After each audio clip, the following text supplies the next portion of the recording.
Hi, this is Peter from Game of Trades. I'm here to help you navigate through this crazy market. Make sure to subscribe to this channel if you haven't already. We post videos every week on the stock market, on opportunities to make profit. Now, without further ado, let's get right into it.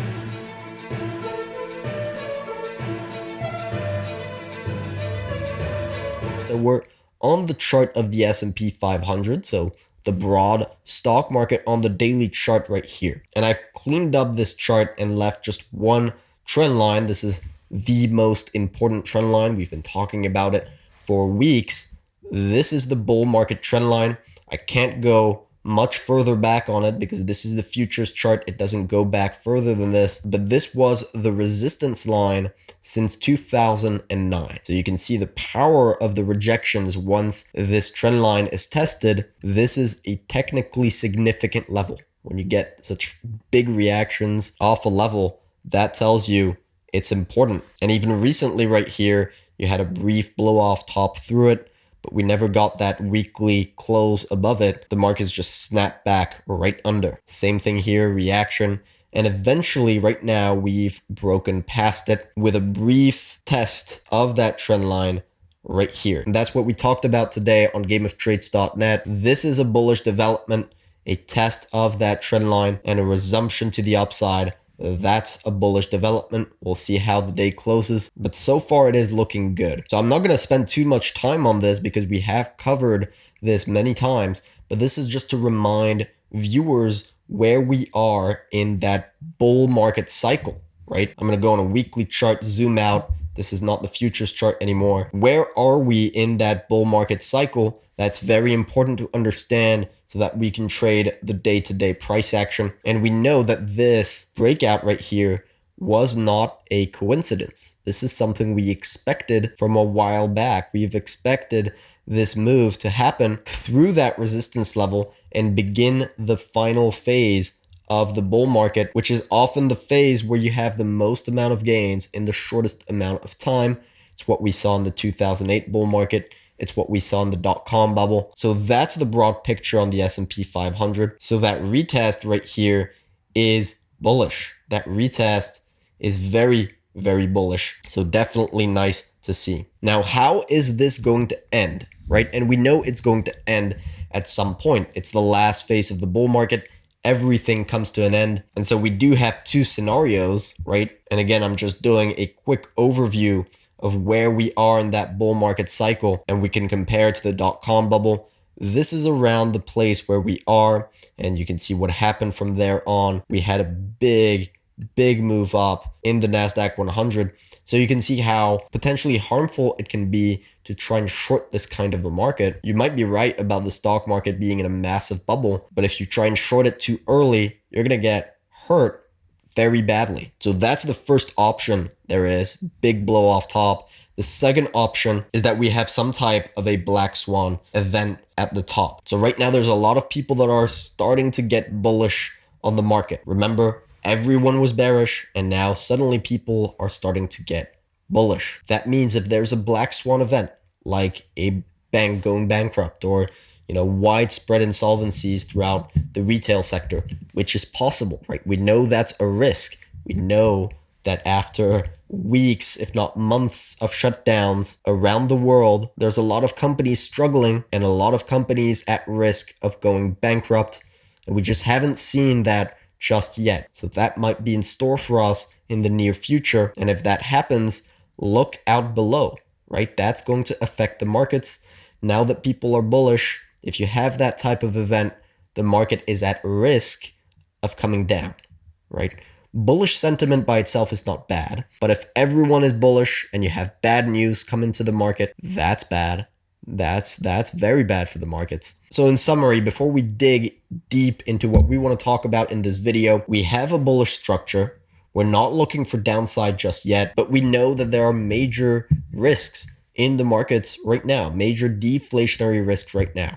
So we're trading the S&P 500 for a long trade, but we're not invested in the stock market. There's just too much risk for a massive deleveraging. And I know a lot of people don't want to hear that, but that's just how we see the markets. Feel free to disagree on that. Comment down below what you think. We are always open for a constructive discussion on where the S&P 500 is going. The more we can be open about our opinions, about our strategies, the more we can learn about the other potential outcomes, and that's how we can prepare for all scenarios. So you may be wondering, if we're not in the stock market, why do we care about a deflationary event? And that's because we are exposed to gold, we're exposed to silver, we're exposed to cryptocurrencies. And so a lot of our members at gameoftrades.net are now prepared for that value bull market that we're going to see, right? We accumulated gold at the very bottom as it was testing that 200-day moving average. This was on the 30th of November. And same thing for silver. We accumulated silver at the very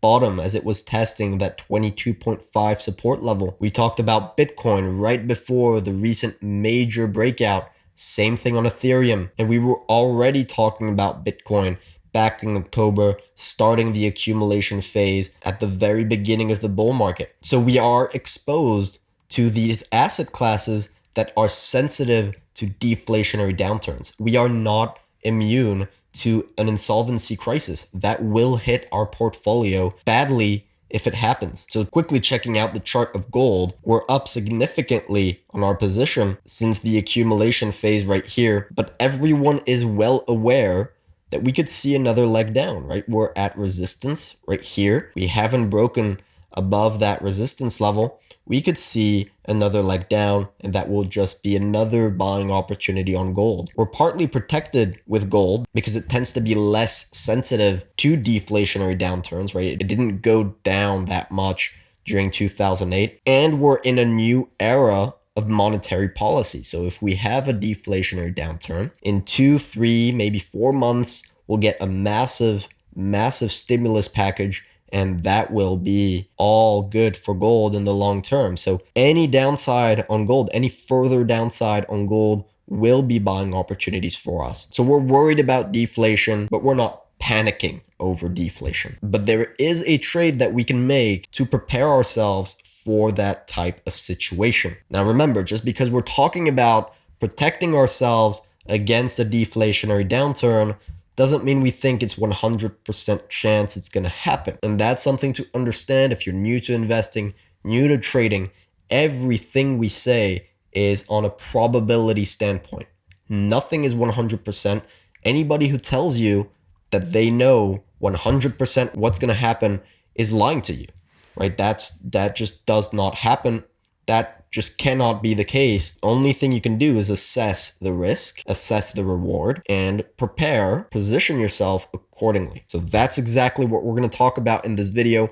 How can we position ourselves accordingly to protect our assets in a deflationary event like widespread insolvencies, banks going bankrupt, you name it. If you're so far enjoying this video, don't hesitate to drop a like and obviously subscribe if you haven't already. We make these videos multiple times a week, giving you guys updates on the markets and what we're doing in our trading and in our investing. Now, before we dig deep into the video, before we go on and continue this video, we just want to warn viewers that there are some fake scammer accounts going around replying to people's comments with our Game of Trades name and logo, giving people numbers to contact. Please do not contact these people. Here I'm showing you the difference between a fake Game of Trades comment and a real Game of Trades comment. We have our name highlighted and a V ticker symbol right next to our name. This is something we will never do. We do not put phone numbers in the comment section. The only services we provide are on gameoftrades.net. You can contact us by mail through the email in the description below. We will never give you financial advice in the comment section like this. So if you see these fake comments and fake scam accounts, you can report them for spam. Now back to the video. We have 3 potential options to prepare ourselves for a deflationary downturn. So we're going to go through these 3 options, talk about the advantages, the disadvantages, talk about what we are doing with our investments and on gameoftrades.net. Now, option number 1, we go into cash. At least part of our investment, we put it into cash and we try and time the markets. So that would mean we try and exit all our investments at exactly the right time and get back in at exactly the right moment once the market is down and has bottomed. Now, this is what your typical beginner investor will try to do, right? They will try and time the markets. This is unfortunately a strategy that has proven to not be successful, right? It's incredibly difficult, if not impossible, to time the markets. And that goes back to what I was saying before, talking about probabilities. Nothing is 100% in the markets. So if nothing is 100%, it's extremely complicated to try and time the markets because you're never 100% sure when it's going to go down or when it's going to go up. So if we're scared of a deflationary downturn and we trade all our investments for cash and we end up being wrong about the deflationary downturn, and instead we have gold make incredible new highs, crypto markets continue their massive bull market, and we miss out on all of this just because we tried to time the markets, then we failed as investors, right? We've missed out important gains because of fear. Now, could the dollar go up short term? Absolutely. Now, looking at the dollar chart, because this is what you're investing into when you're going to cash, right? The dollar is something that goes up and down. So you have to consider when you're going into cash, whether that's a good investment, whether that's something you want to actually keep over the long term potentially. And so looking at the dollar, could it go up short term? Absolutely. It could obviously go up short term.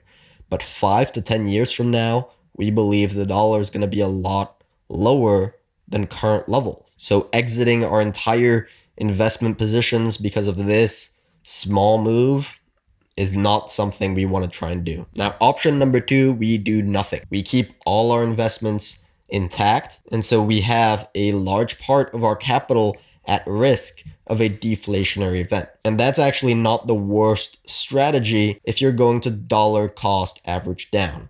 And I'm going to take the S&P 500 as an example, right? Not everybody is into gold and crypto. I know a lot of you are still invested into stocks. So if you're invested into the stock market and you don't want to sell your positions on the S&P 500, you don't want to try and time the markets, which is smart, and you risk your capital on a deflationary downturn, and you eventually see a large move down in stocks. Let's say that type of move, the worst type of move we could see right now. Well, you need to dollar cost average down. You need to be buying here. You need to be buying here. You need to be trying to time the bottom and putting into cash at every step of the way. So that depends on your financial situation. If you have a steady income that you put every month into the stock market, then you need to absolutely see these downturns in the stock market as buying opportunities long term. And that's something we might do, step back into stocks if we see the stock market come back to normal valuations, right? We're extremely extended right now.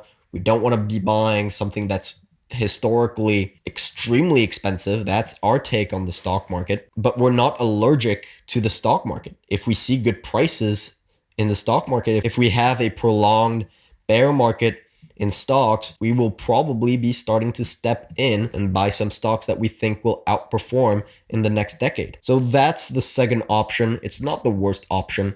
Do nothing. But now I want to talk about option number 3, and that is enter a hedge trade. And that's one of the big benefits of being an investor and a trader. You can hedge your investment positions with a temporary trade. And I'm going to explain exactly what I'm talking about. If you have your capital invested into stocks or gold or crypto and you're scared of a deflationary downturn, then you can enter a temporary position, a temporary hedge trade, not an investment, a trade that will go up in value during a deflationary downturn. So you're essentially hedging your investments. Now, why is that different than just going into cash?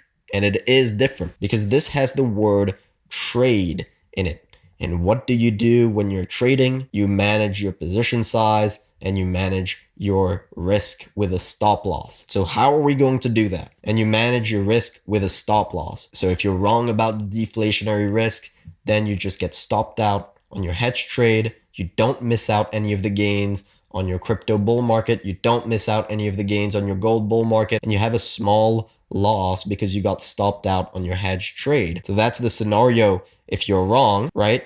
A small loss on your hedge trade.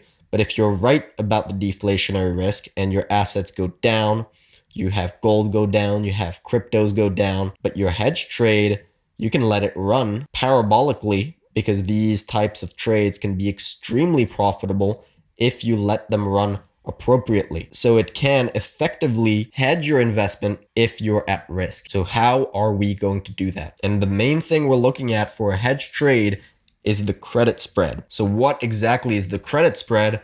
We're taking into account TLT, right? These are treasury bonds, and we're dividing TLT, the treasury bonds, by JNK, the high yield bonds, the junk bonds. And so what you're left with is a ratio that tells you whether we're in risk off conditions or risk on conditions, right? If TLT rises significantly compared to JNK, that means there's high risk of insolvencies. It means the markets are pricing in defaults going up. And we can zoom out and see how that ratio behaved during 2008, right? Let's go back to 2008.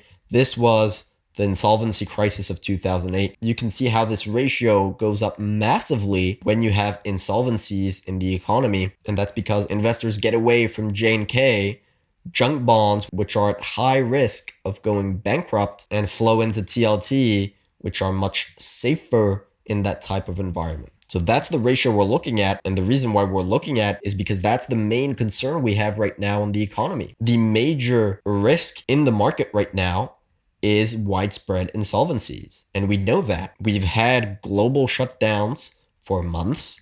A lot of businesses are struggling. And so we would not be surprised to see the number of defaults going up. And so the value of JNK going down and TLT going up at one point. But that's just not something we have seen so far since the March low. In fact, we can look at the actual data from 2020, the United States bankruptcies, and you can see this ratio, and you can see the number of bankruptcies is actually stable in 2020. It's not going up, and we haven't seen a type of wave of insolvencies like we did in 2008. So could that still be something in store for us in 2021?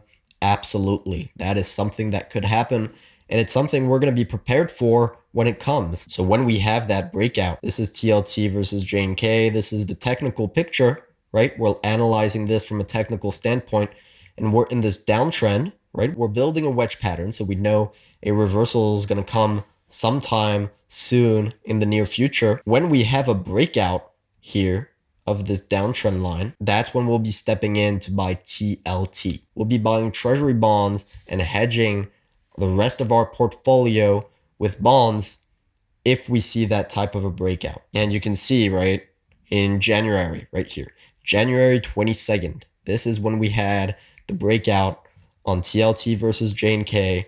This is when Wall Street figured out that the virus was actually a serious problem, and this was much before the actual top on the S&P 500. And so if you were invested into the stock market at that time, you saw that breakout, you heard about the virus, and you wanted to hedge your trade against that risk, you would have bought TLT, you would have done very well, and the profits from TLT you could have transferred back into the stock market at the right moment. So we're watching this chart very closely. Something else we're watching right now is this trend line support. I'm going to zoom out. This is a clearly defined support line on TLT versus JNK. It is going to act as support if it gets tested. So if this ratio continues going down for the next few weeks till, let's say, the first 2 weeks of January 2021, we come back down, test this level. Here we'll also be buying TLT at higher rates. Either we have that breakout and we step into TLT, or we come back down to that support and we step into TLT. So this video has been quite long so far. I hope you enjoyed this content. Again, if you enjoyed, make sure to drop a like. Really helps our channel out massively. In the meantime, good luck on your trading and see you next time. So, you want to invest in the cryptocurrency market, but you don't know where to start? Welcome to the Covesting module on PrimeXBT. The Covesting module helps investors and talented cryptocurrency traders find each other. With an easy-to-use interface, you can compare and replicate successful strategies with a proven track record. You can follow multiple trading strategies to diversify your risk. Covesting module on PrimeXBT. They trade, you profit.